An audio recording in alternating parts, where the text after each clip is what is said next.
The 50-30-20 rule is a guideline that you can use to manage your money more effectively. So here's 10 ways that you can apply the 50-30-20 rule to your money management strategies. And remember, those percentages are not set in stone. So number one is understand what 50-30-20 is. So it's a financial budgeting principle that many financial advisors recommend using.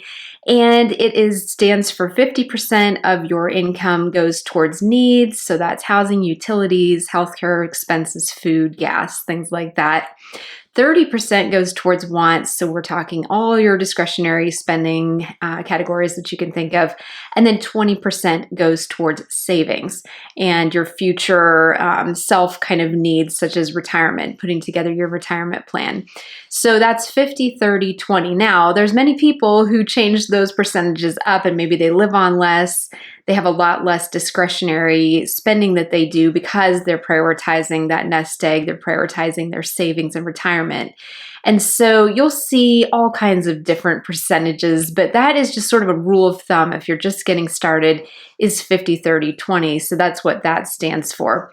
The second thing that you can use to apply this principle to your budgeting is to track your spending. So then once you have a good understanding of this principle, go back and look at your budget and look at of your income that's coming in every month. How is that lining up with that 50-30-20 guideline? And if it's not, maybe look and see what is rolling over into those other percentages. I know for us right now, it's definitely with the cost of living crisis that we're in, I would say our needs categories are taking up a lot more space than they used to on that pie chart.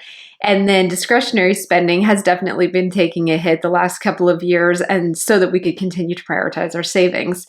And so just look and see kind of how your current spending patterns line up. And if you're new to budgeting, I have an entire budgeting playlist I'll link to in the description. The third way you can use this principle to manage your money more effectively is to automate your savings. So then when you've decided what percentage of your money you're going to save, if you're going to go with that 20%, then just automate it so that it's automatically coming out of your paycheck every single month when your paycheck drops, or biweekly, or however often you're paid, if you have a paycheck that's convenient to automate it from, and have that money transferred directly over into your savings account, or have it directly transferred over to wherever you're building up your retirement plan, for example, transferred into your 401k, your IRA, and just make that automatic. This is known as the pay yourself first principle, where you basically, before you spend on today's wants, you're going to put money aside for your future self and think of your future self first. And so automating your savings is a great way to do that, so that you don't accidentally spend those savings and then be like, oh, wow. And this gets easier every month as we go along, and inflation and cost of living continue to cause us problems. It just gets easier and easier to spend everything we're making every single month, no matter how much that might be. So automating your savings to get that 20% automatically set aside or invested is a great place to start. The fourth thing you want to do is to set up an emergency fund. So if you don't have that already, that's a good thing to have your paycheck get automatically deposited to, or at least part of that 20% of your savings to go to an emergency fund, so that you've got ideally 3 to 6 months of living expenses, and so that you're not caught unawares should you experience a financial hardship, layoff, something like that. So you've got some padding in there. And if you don't have any emergency savings, you can always consider putting more percentage of that pie chart into savings initially to pad that out, and then maybe back it off a little bit, or move some of that over to debt repayment, over to retirement savings, things along those lines. The fifth way that you can use the 50-30-20 principle is to prioritize high interest debt. So once you've got your savings set up, you want to continue to contribute to savings, but a great way to get some of your money back is to get some of your higher interest debt paid off. So this might be your credit cards, for example, which are typically people's highest interest rate loans that they have, is those mini loans with our credit cards. And so take a look. You might not even know what your annual percentage rate is. So take a look at your annual percentage rate on your credit card statement, or APR.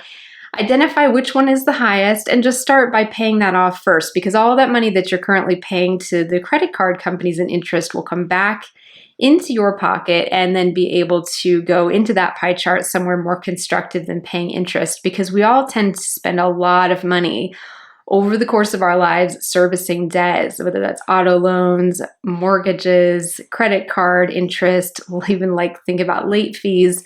And so the more areas that you can eliminate debt, the better, and be able to start moving towards financial freedom by becoming free from debt.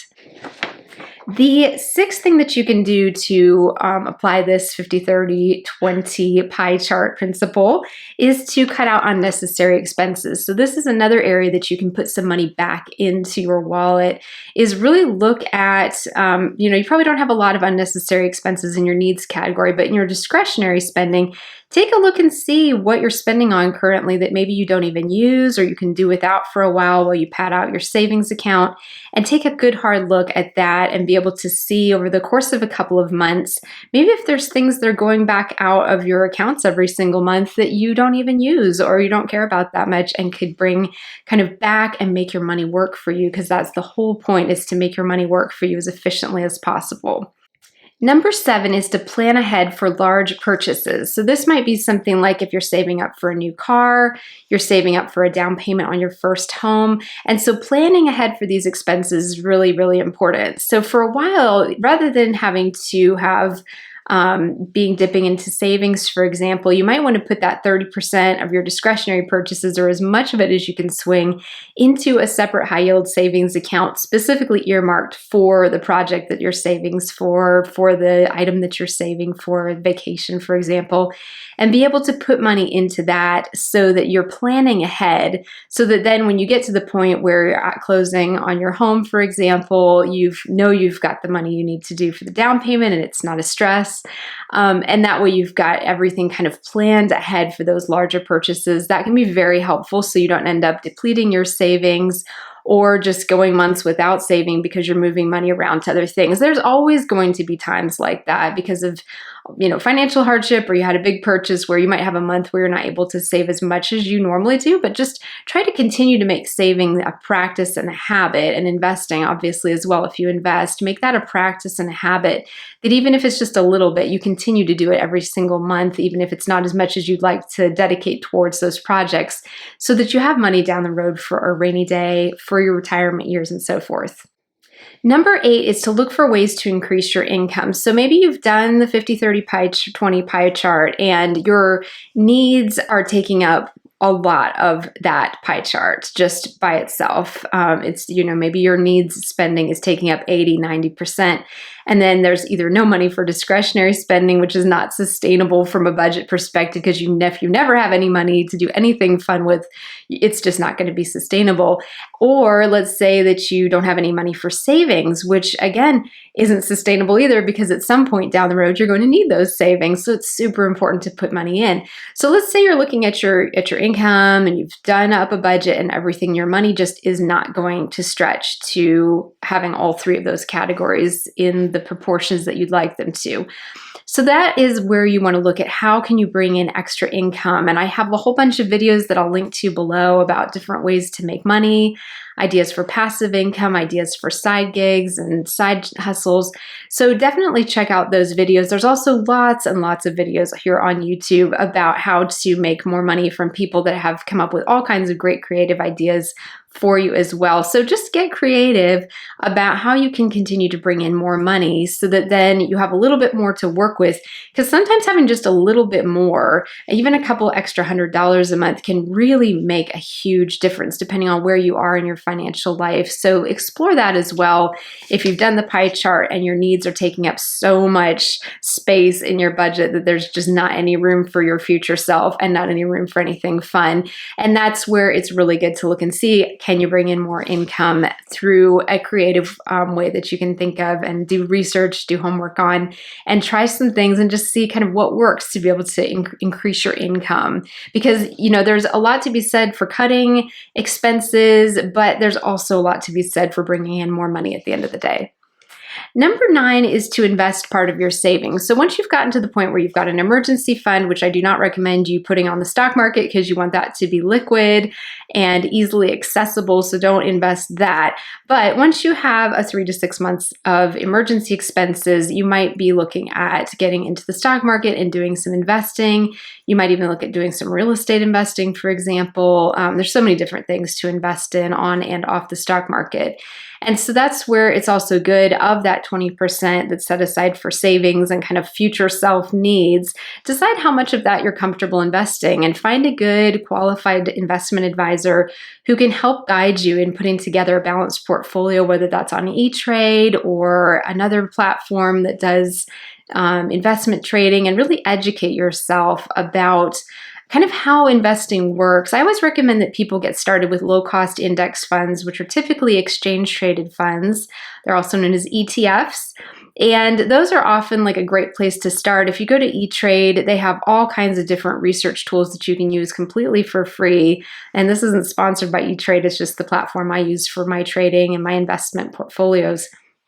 But it's a really, really great tool. They give you all kinds of past performance. They give you historical yield. They give you access to Morningstar ratings, which is really helpful. Morningstar is a really fantastic investment advising firm that's been around for a long time. So all kinds of great tools for you there, but that's also something to look into as you feel interested in investing and learn about investing. Either you can hire someone to do your investing for you in the form of an investment advisor, or you can educate yourself and do it completely yourself on E-Trade, which is what I've been doing. There's just, if you're a self-taught, self-study kind of learner like I am, it's a really fun platform to be able to explore and educate yourself about how all of that works. Just remember, with investing, your money's not insured by the FDIC, so you can lose anything that you put into the stock market, obviously. So you can make money, but you can also lose money. So just keep that in mind. My rule of thumb is I don't invest money I'm not willing to lose. So, and I always keep my money very diversified. So I have savings accounts, I have my investment portfolio, but I always keep a broad basket of asset classes that are not just on the stock market. I would never recommend anybody just go and dump all their money into the stock market, no matter how balanced or diversified their portfolio was. I just can't imagine a scenario where that would necessarily go well, because the markets go through corrections. They go through ups and downs, and you don't want to have all your money over there.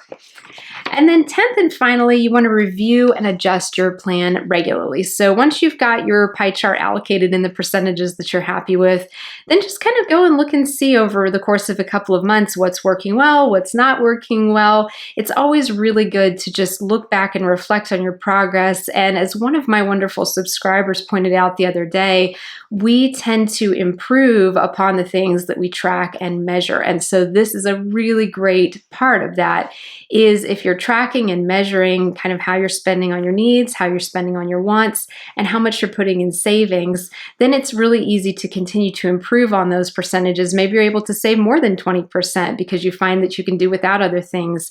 Maybe you're able to bring in more money so that you've got just more money to play with, right? And more money to put into your pie chart. So just kind of play around with that and use these 10 tips to be able to get you started on applying that 50-30-20 rule. Remember, those percentages are not set in stone, and have fun with this. And let me know in the comments if you're already using this principle, or if you have a different kind of percentage for the pie chart that you use that's worked well for you. As always, I would love to hear from you. We're growing a wonderful community of members here, and it just makes my day to read your comments. So thank you so much for joining me today, and I will see you again soon in my next video.